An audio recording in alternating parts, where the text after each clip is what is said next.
Carlos Mazón, presidente de la Comunidad Valenciana en funciones, compareció en la comisión del Congreso que investiga a la Dana de octubre de 2024. Mazón tuvo que explicar minuto a minuto su actuación el día de la riada, que dejó 229 fallecidos, e insistió en que estuvo pendiente toda la tarde de la emergencia, pero ha admitido un error de imagen pública que proyectó una idea de presidente ausente.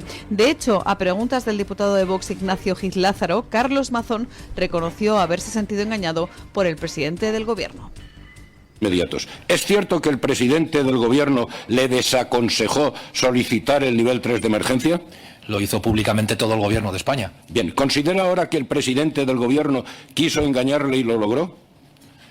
Desgraciadamente, cada vez que lo pienso estoy más convencido de ello. ¿Cree usted que el Gobierno eludió premeditadamente tomar el mando de la emergencia como debía haberlo hecho, sin necesidad de petición previa por parte del Gobierno autonómico, ya que la Ley del Sistema Nacional de Protección Civil y la Ley de Seguridad Nacional así lo determinan en función de las características de la catástrofe y de la magnitud de los medios precisos a movilizar para dar respuesta a la misma? Pues yo lo que digo es que si tan evidente era lo que estaba ocurriendo, si tan evidente era que lo sabía todo el mundo menos la Generalitat, si tan evidente era que la Generalitat no estaba trabajando adecuadamente, o que estaba zozobrando, o que estaba dudando, la delegada de Gobierno, que está perfectamente habilitada por la ley para tomar el mando para salvar vidas, solo se me ocurre una reflexión: o no tomó el mando para que el Partido Popular pagara una tragedia, y no me quiero imaginar que eso sea así, o simplemente es que tenía tan poca información como lo...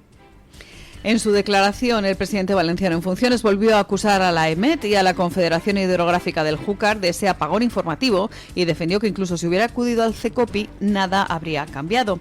Mazón se defendió en el Congreso en una comparecencia mucho más tensa y fiscalizadora que la que tuvo días antes en las Cortes Valencianas. Ha insistido además en que es el único que ha asumido responsabilidades políticas, mientras que el diputado de Esquerra Republicana, Gabriel Rufián, aludió a los familiares de los fallecidos en su comparecencia para terminar insultando directamente a Carlos Mazón. Fran, su hijo, le quiere preguntar por qué le apartaba la mirada en el funeral y sobre todo si no le pesan las muertes. ¿Le pesan las muertes de esta gente? Nos pesan a todos, señor Rufián. No, a usted. ¿Le pesan a usted? Nos pesan a todos. A mí no me pesan. ¿A usted? Y nos duelen. ¿A usted no le pesan las víctimas? Yo no era el que tenía que activar la alerta. Pero usted sí que podría... Yo tampoco. ¿Cómo que no? No. ¿Pero qué me está diciendo? Yo no. Y por tanto, eso que no es el protocolo de funcionamiento, es un borrador que está por validar por parte del Ministerio. Bueno, mire. ¿Por qué veta a las víctimas? ¿Por qué veta a las víctimas? Yo le pido perdón al resto de 229 víctimas porque no me ha dado tiempo. Yo no he vetado a ninguna víctima nunca. Que se calle. 229 víctimas que no me ha dado tiempo a relatar. Yo he venido a hablar, pero usted no quiere. No, yo no tengo ningún miedo porque yo no me escondo. Yo le he dicho fuera que es y le digo a la cara, usted es un inútil, usted es un mentiroso. Gracias, usted es un incapaz. Señor Rufián. Usted es un miserable. Silencio. Usted es un homicida. Gracias. Y usted es un psicópata. Tiene que acabar. Y ojalá pague con cárcel todo Rufián. lo que ha hecho. Gracias. Y ojalá el pueblo de Valencia les deje de votar. Rufián. El que está diciendo estos insultos a Mazón es un señor que al día siguiente estaba votando en el Congreso el decreto para la toma de control de Radio Televisión Española junto con Sánchez. La diferencia entre los dos momentos temporales es que cuando Mazón estaba comiendo en el Ventorro no había decenas de muertos. Cuando Rufián se quedó en el Congreso para votar la toma de control de Radio Televisión Española, ya había decenas de muertos. Por eso se ausentaron del Pleno PP y Vox e incluso Compromís. Es decir, le importan tanto a Rufián las víctimas de la Dana que cuando ya empezaron a llegar las noticias a lo largo de aquella noche de las decenas de muertos, se quedó en el Congreso a votar. Eres un miserable, Rufián. Eres escoria. Porque estás criminalizando a Mazón, estás insultando a Mazón, estás tratando de poner el foco para apartarlo de los verdaderos responsables. Porque Mazón, en lo que dijo ayer, tenía toda la razón del mundo. El que él hubiera estado en el CECOPI no habría cambiado nada. Porque Mazón hubiera estado en el CECOPI habría avisado en la Confederación Hidrográfica del Júcar, que durante 4 horas guardó silencio de lo que estaba pasando en el Pollo?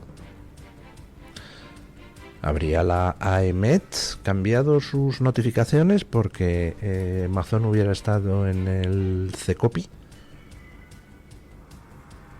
El que Mazón hubiera estado en el CECOPI habría hecho que hubieran sido distintas las decisiones del pasado que en nombre de falsas políticas ecologistas impidieron construir presas o limpiar barrancos, y le recuerdo que usted ha respaldado todas esas políticas, señor Rufián. El que Mazón hubiera estado en el CECOPI hubiera hecho que Sánchez tardara menos en activar al ejército, y que en vez de tardar 3 días lo habría activado antes. Lo peor de Rufián es que ahí encima está intentando quitar las responsabilidades penales a Sánchez, no a sí mismo, a Sánchez, porque en el fondo el futuro de Rufián está ligado al de Sánchez. Cuando Sánchez pierda el poder, teniendo en cuenta que RC se está yendo por el sumidero, ¿dónde va a ir Rufián que más valga? ¿Dónde va a ir Rufián si no puede trabajar de mercenario del mal?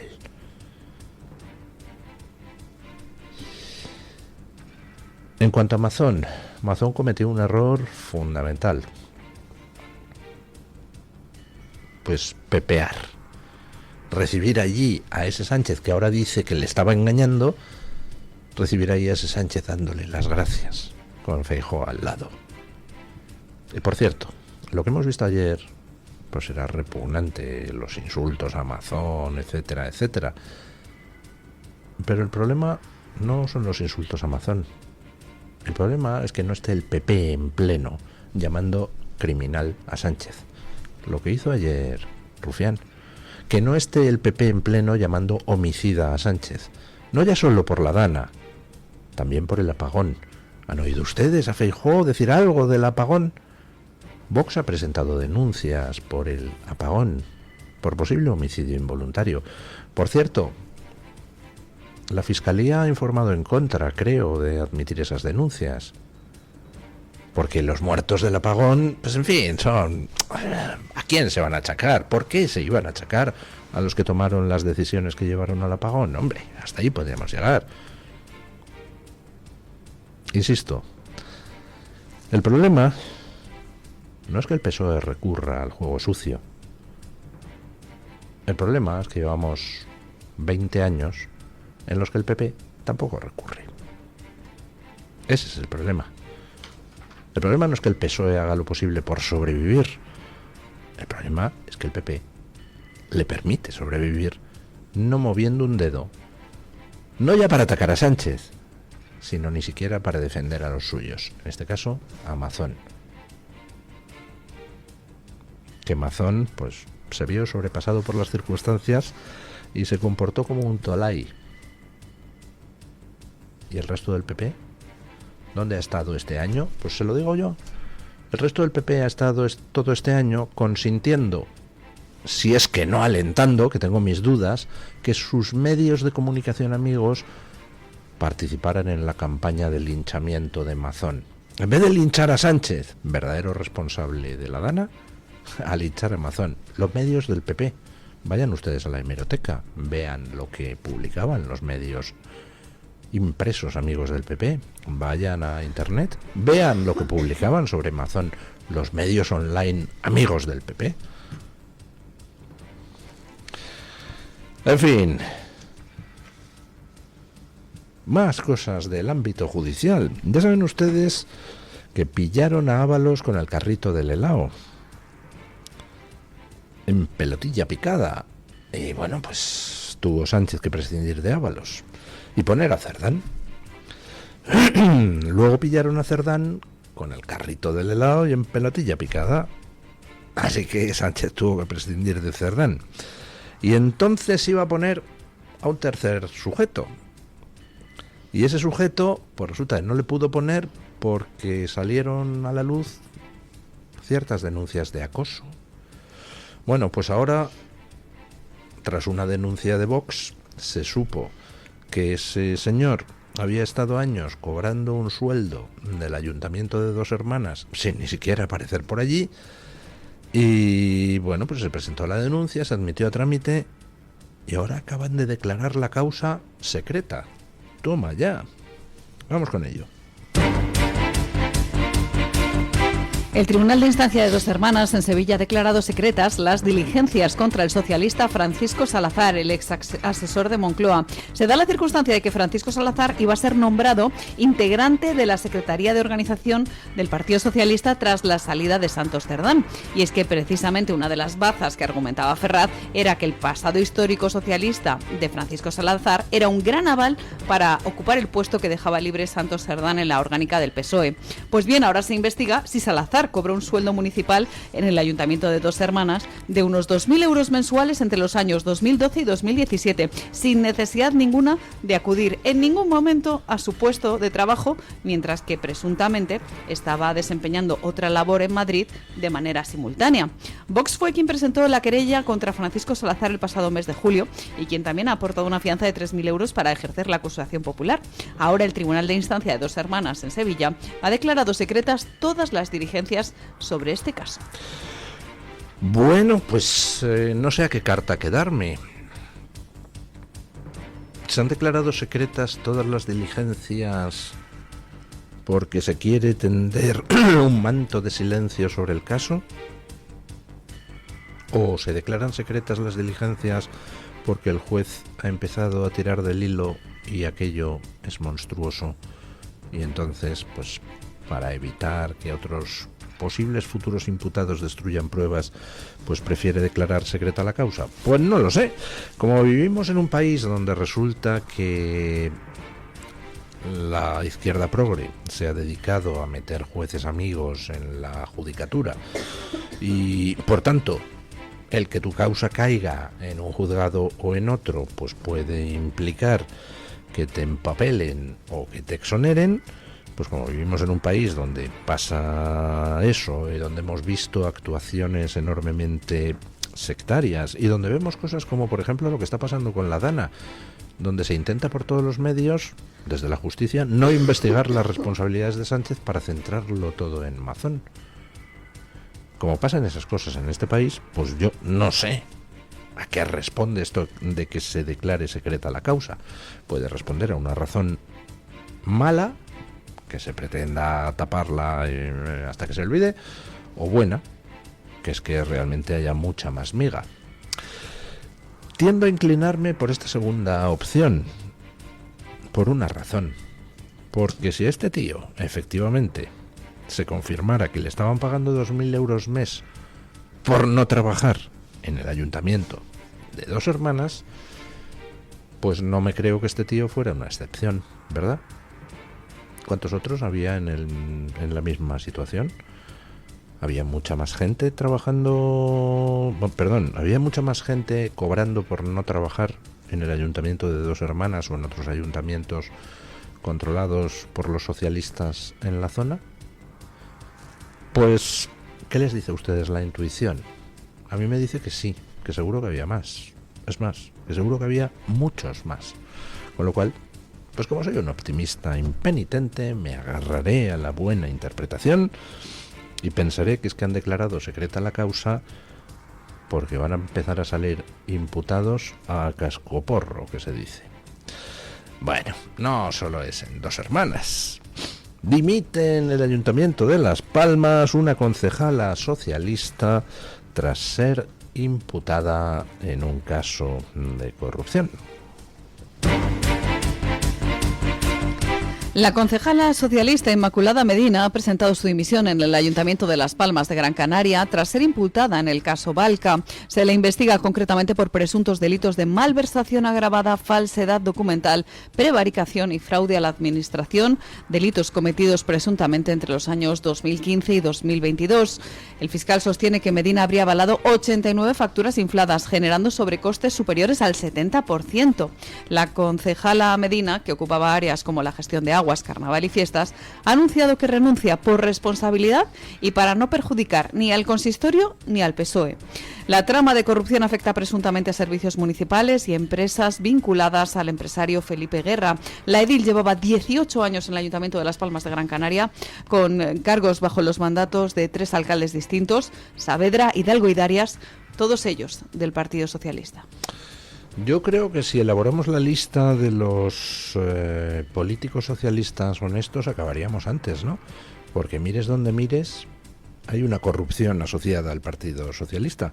Y sin embargo, ¿cuál es la imagen popular? Si hablamos de corrupción, ¿cuál es lo primero que sale a la mente de muchas gentes? Gürtel, el PP, corruptos del PP, ¿verdad? Porque el PP, de nuevo, lleva 30 años permitiendo, primero, que la izquierda progre infiltrara cada medio de comunicación, echando a patadas a todo el que no era progre o directamente no dejándole entrar. Segundo, lleva permitiendo el PP 3 décadas, por lo menos, que se instaure dentro de los periodistas una sensación absolutamente letal. Si tú te metes con el Partido Socialista, tu carrera está acabada. Ahora, si te metes con el Partido Popular, no solo el Partido Socialista te puede premiar, sino que incluso el PP te puede llevar a sus tertulias. Bueno, pues ante eso está claro, las personas suelen, la mayoría de ellas, salvo los que tengan una orientación ideológica muy clara, la mayoría de ellas tira por el camino de menor resistencia.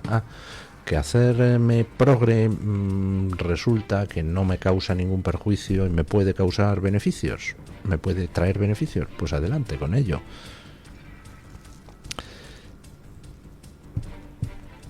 Miremos donde miremos, hay una causa de corrupción socialista, pero sistemáticamente lo que se traslada desde los medios a la gente es que la quinta esencia de la corrupción es la Gürtel del PP. ¿Por qué quieren que les diga? Tampoco voy a llorar por el PP. Es algo que ellos han permitido y fomentado, dejando que los medios hagan eso, en vez de salir al contraataque. Es más, en vez de salir al ataque, no ya al contraataque. Siempre están esperando a ver cómo les atizan y entonces responden. Y responden un poquito. Y por supuesto siempre como pidiendo perdón. Pero el caso que tenemos al tío cobrando en Dos Hermanas 2.000 euros al mes sin ir a trabajar. Concejala socialista que dimite en Las Palmas tras ser imputada en el caso Valca. Tenemos a media familia y medio partido del presidente del gobierno en los tribunales. No sé, a lo mejor si en el futuro hay más medios como este denunciando la corrupción socialista y no prestándose al juego de la escuadra mediática progre, pues a lo mejor logramos que en España por fin pase a la historia la sensación real, que es que el Partido Socialista es el partido más criminal y corrupto de nuestra historia democrática. En fin, no perdamos la esperanza.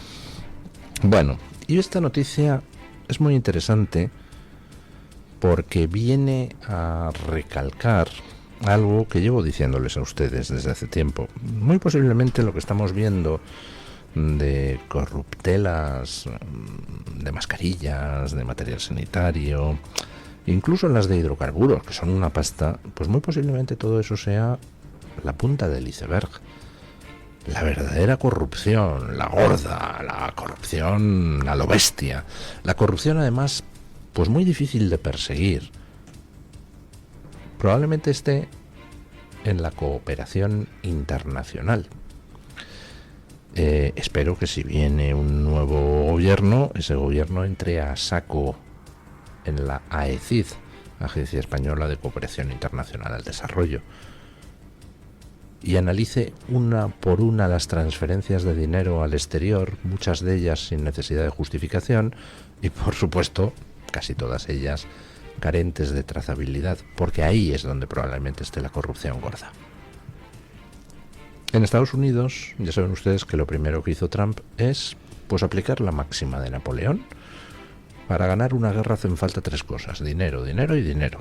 Con lo cual, córtale las vías de financiación al enemigo y automáticamente el enemigo queda debilitado y ya sí le puedes derrotar. ¿Qué hizo Trump? Cortar toda la financiación al exterior que se canalizaba a través de la AECID americana, es decir, la USAID. Y la noticia que les traemos ahora, pues es una noticia que ilustra cómo funcionaba el mecanismo. Escuchen. Una fundación de George Soros financió la creación de una oficina para Oriente Medio del portal Dropsite News, un medio online americano abiertamente anti-israelí. Dropsite News, fundado en 2024, centra sus contenidos en la guerra de Gaza e incluye entrevistas a líderes de Hamas, así como reportajes favorables a Hezbollah y a Hamas, ambos grupos terroristas. Se da además la circunstancia de que Dropsite News no divulgó públicamente esta ayuda, como exigen las leyes estadounidenses, de manera que contribuyó a la opacidad de sus ingresos. Y es más, la subvención ascendió a $250.000 y se canalizó mediante una segunda fundación de George Soros que actúa como patrocinador del portal y que además sirve para desgravarse, ya que permite donaciones deducibles. La jugada era la siguiente: intervienen fundaciones supuestamente benéficas. Una de esas fundaciones pone en marcha pues un programa para, ojo al parche, la excusa era ayudar a difundir en otros países las ventajas de los sistemas de la seguridad social. Y al final resulta que el dinero termina llegando a un portal de noticias abiertamente anti-israelí para que ponga en marcha pues una especie de sección o subsección que ejerza de propaganda de Hamas.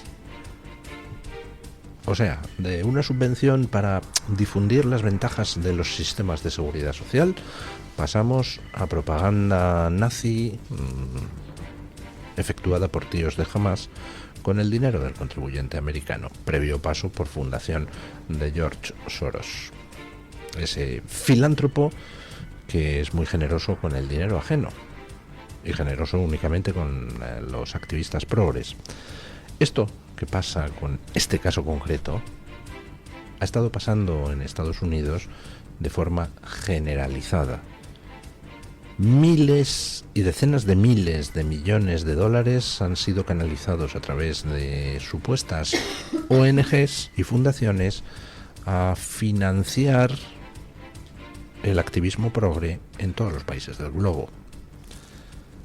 Al final, ¿qué sucede? Pues que tú tienes un panorama mediático en todos los países, tanto democráticos como no democráticos, favorable a las tesis progres, un terreno de juego completamente inclinado, donde el que es periodista progre en España pues va a encontrar ayuda del gobierno del PSOE y también del gobierno del PP.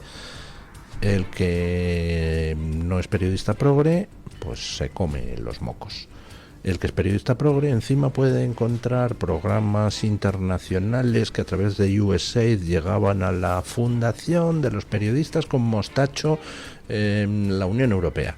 Y entonces los periodistas con mostacho resulta que hacen una revista trimestral donde encargan articulitos bien pagados a tal o cual periodista europeo, por supuesto siempre del ámbito progre. Ese tipo de maquinaria engrasada que al final termina provocando que el 95% del periodismo en Occidente sea progre. Pues claro, ¿de qué comes? Los periodistas tienen que comer, como todos, tienen familia, les gusta, hombre, darse de vez en cuando algún caprichito. Si el dinero está en ser progre, pues todos se hacen progres. Vamos, es de cajón. Solamente los descerebrados, como los que componemos esta emisora, pues nos dedicamos a ponernos en el bando perdedor. La mayoría de la gente lo que hace es dejarse llevar y tratar de sobrevivir, que ya es bastante. Y yo no se lo puedo echar en cara. A los verdaderamente activistas malos sí, pero a los que simplemente se amoldan a las circunstancias y dicen, tío, es que si declaro que soy periodista de derechas estoy muerto en mi medio de comunicación, así que me haré el progre. Pues lo entiendo. Y si consentimos que pasen cosas como esto de Soros financiando periodismo antisemita con dinero supuestamente que iba para hacer propaganda de las bondades de los sistemas de la seguridad social, pues entonces nos merecemos lo que nos pase.